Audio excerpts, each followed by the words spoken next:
Good morning, everyone. This is Mike Yurigan. We're at Habitat today, Golf Brevard and Spessard, Holland, and we thought we'd give you a little bit of update on what's going on on the golfing world here at Habitat Spessard. Obviously, the weather's transitioned a little bit for us. Grass isn't growing quite as fast as it was, but we just put some fertilizer out recently, and we're at actually 65 degrees this morning, so we had a little warm spell for a couple days, and now it's cooled off again, and looks like our temperatures are going to stay right around 80 for the next couple weeks. We have the Folds of Honor golf tournament at Spessard, Holland on November 12th. We're full, and we want to thank everybody for supporting the event. We've got a great party for Friday night, so if you're interested and you want to come over, and we've got live music, and Gary and the committee and Bill Dickinson and everybody has done a fantastic job getting everything ready.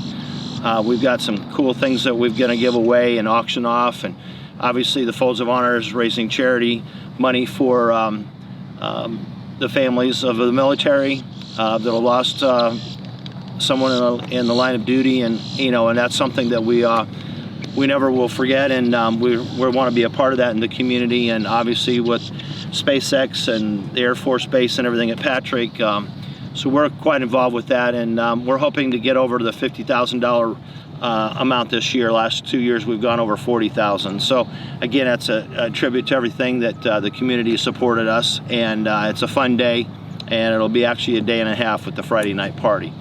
Some of the things that are going on here at Habitat, again, we just fertilized this past week, try to get ready for the winter time. We're going to be overseeding some of the tee boxes at both Spessard and here, just because of the wear and tear and the size of some of them. The driving range here has been getting used quite a bit lately. We just got some new range balls, where we'll be putting them out here soon from Callaway. And as the pandemic has finally, hopefully, as everybody thinks and feels that it's over, we've got a lot of golfers coming out enjoying the golf course. Especially here at Habitat, we did 54,000 rounds this past year and almost 48,000 over at the beach. So it's a testament to the golf course and the conditions and the staff and the maintenance crew getting the courses ready to go, playable, and make them nice for all of you. And again, we try to keep the rates low and allow everybody to come out and enjoy the golf courses.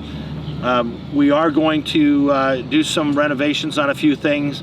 We're going to be painting the clubhouses. I'm not quite sure when. We've got a little bit of AC work we have to do over at the beach. And obviously, we talked about it for the last year and a half or so, the irrigation system. We've got a couple vendors coming in today, and we're going to talk to them about what our plans are and when we can get things done. Obviously, our thoughts and prayers are with everybody over in the Fort Myers and the west coast of Florida after the hurricane. We were very fortunate here. We had 6+ inches of rain here at Habitat, and in that 2 or 3 day period, and actually at the farther a little bit north that Spessard is, we had 11 inches in that one day, plus a little bit before that. So we're very, very lucky, and anybody that's been affected by that, we're with you, and we're thinking about you, and if there's anything we can do. I know we're on the other side of the coast, but I do have some family and friends over there, so everybody made it through okay, and we're just, those are the things that we do in the golf community. We try to get together and really help out when we can, and a lot of the golf courses and a lot of the community over there and homes and everything were destroyed, and we just always want to think about that first before we think about golf or a whole lot of anything else. But we do have a few folks that did come over this side of the state, and they did come over and play golf and enjoyed it. And that's what golf's all about, and that's why we're here. We've been able to take care of these 2 golf courses, and we've really made some great strides with Jamie and Dan and the whole staff. And again, with all that said, I could talk about that for hours, and most of the people that know me best know that I get going on tangents, and it's hard for me to stop. But with that said, thank you.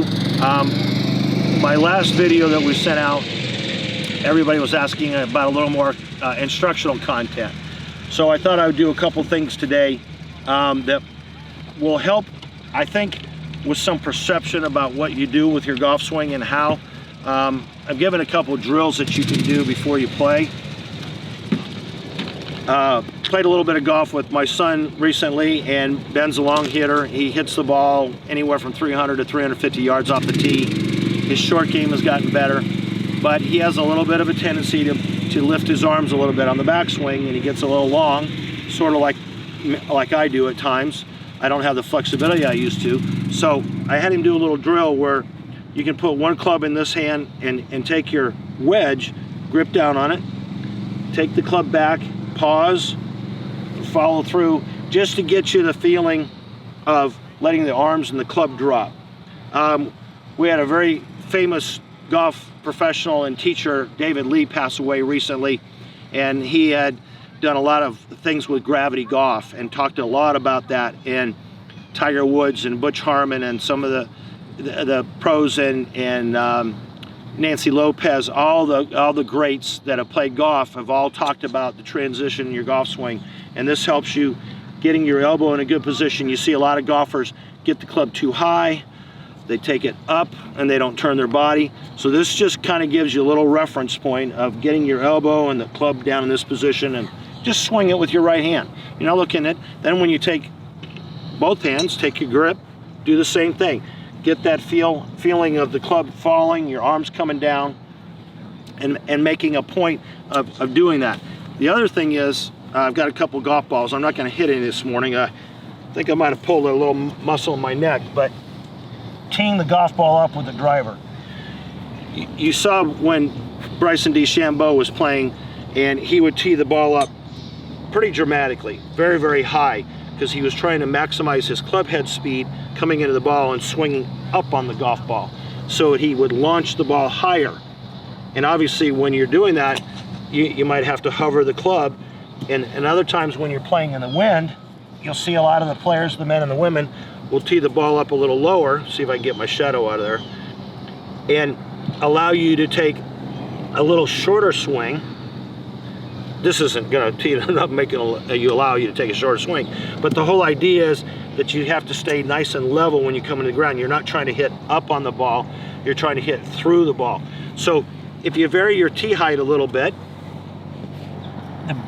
the perfect scenario, if I can do this and make it look right, is that you want at least half the ball above the top of the club head. Obviously then when you make a level swing or a smooth swing, you're coming in the ball, you're not too steep or you're not too shallow coming this way, that'll help you lift the ball. And obviously I use a low lofted club because I hit the ball high. So if you're using a 10.5 or a 12 degree for the ladies, or some of the guys that use a 12 or 13 degree loft, teeing the ball up can be a huge impact on obviously how much spin you put on the ball. With the triple track that I use, when I'm struggling with my alignment, I'll put the triple track down, line up the Callaway emblem on the club head right behind that red line, and I'll mess with it a little bit until I get it set just the way I want, and then I'll come back behind it and look at my alignment and my target.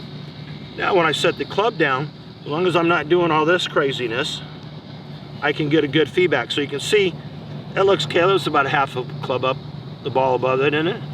Pretty close, maybe a little lower, get a little higher maybe.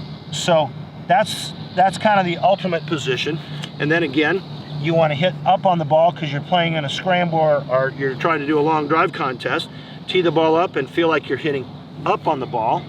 And then in the wind, especially at Spessard when the wind's coming off the ocean, tee that thing down a little lower and try to take some of the spin off the ball one way or the other. More spin, higher flight, you're going to lose distance. So I hope some of those things help. You can do the driver swing with the right hand or the left-handed golfers. Same thing.